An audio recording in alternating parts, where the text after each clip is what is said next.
Hello, everybody. It's me, Talisha Huddleston. I'm back reading chapter 2 with you guys. Is God part of it, which is what it's titled, chapter 2. Um, we're just going to dive right in, but I thought that the kitchen was the best place to read chapter 2 to you guys. And on part 2 of chapter 2, I've got something special planned for you guys. So I'm excited about that. So you'll have to stay tuned to find out. I want to spend just say a special shout out to those who are following along. Please feel free to share it to friends and family. That way they can be blessed behind all the good juicy nuggets that are in this book. All right, let's begin. Chapter 2.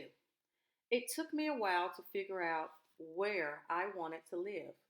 When I was a teen, I always dreamed that I would work in the beauty industry. That dream did come true. I owned my own beauty salon. I was a hairstylist that worked behind the scenes at beauty runway shows and high fashion photo shoots. Now thinking back on it, I did not work in the beauty industry. I lived there.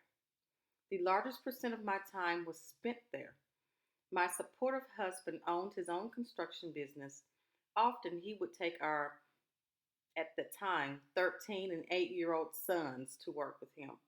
His willingness to be a good husband and good father made it possible for me to live my dream.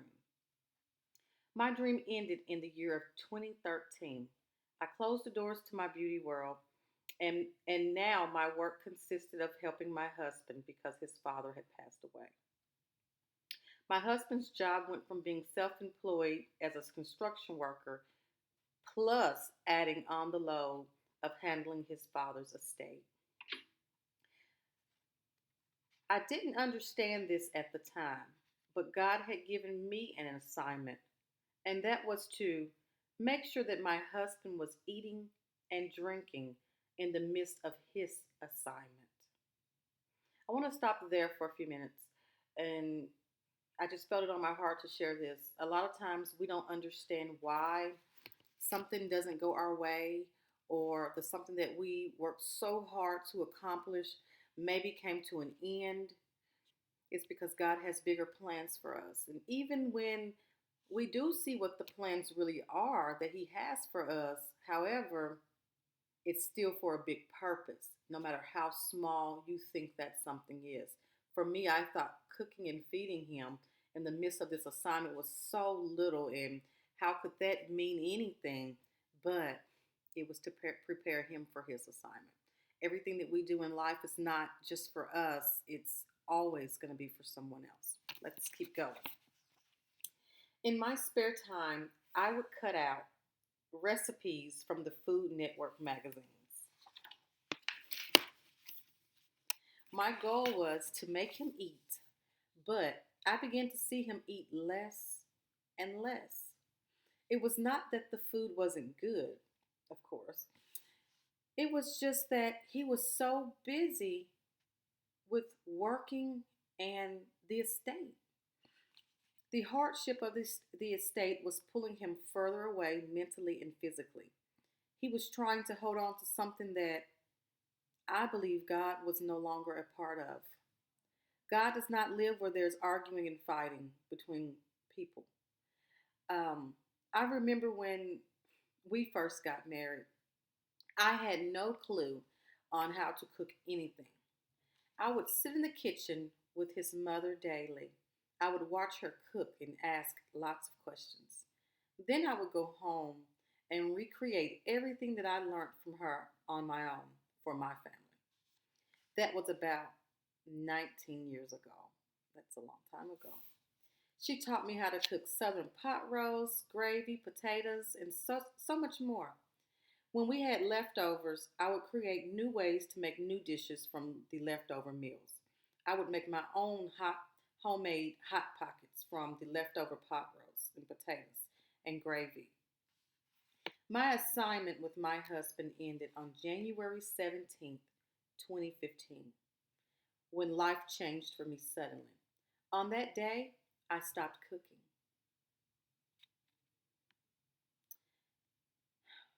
I'm sorry, you guys. I get emotional thinking back, and sometimes reading this book can make me get really emotional, but we're going to push through this thing. We're going to push right on through. On that day, I stopped cooking, and I never got to return to my dream as a hairstylist. Life for me changed suddenly. 4 years later, I've gone through a season of hardships that involved getting laid off from the temporary agency. In those times, I did not know how I was going to pay my rent when I got laid off. Somebody's going through that right now. Um, I remember sitting at my table, my kitchen table, crying and praying to God about my hardship. You guys, I must say, I'm going to stop one more time. I'm not going to keep stopping, but I can see it like it was yesterday. Sitting at the table, I was crying. Pictures were scattered everywhere of my deceased husband, and bills were everywhere on that table. And I cried my eyes out because you all, I did not know what else to do. There is someone right now, whether it be they're up early in the morning or whether it be that it's late at night and the kids are asleep, but they're crying their eyes out because they don't know what to do. They don't know a solution to the hardship, and they feel pressed on all four sides. I just want to tell you guys to just hang in there and keep listening to chapter 2 because it's going to help you.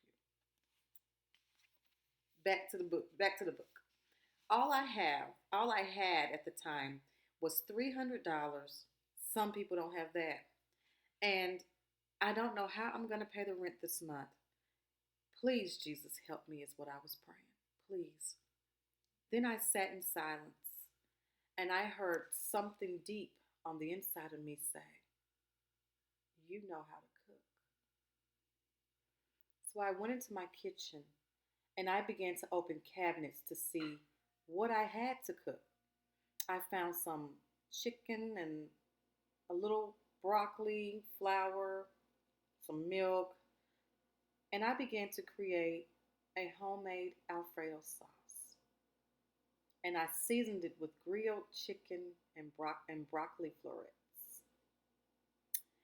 We're going to stop there tonight because it's just too much to get into that I really want to talk and discuss with you guys about what happens next. Um, I just want to say thank you guys for tuning in, for watching, for listening. I promise you, you guys, this book will bless you. Um, I just want to say to anyone right now who has been laid off of their job, could be due to COVID or could just be due to businesses right now are downsizing due to everything that's going on.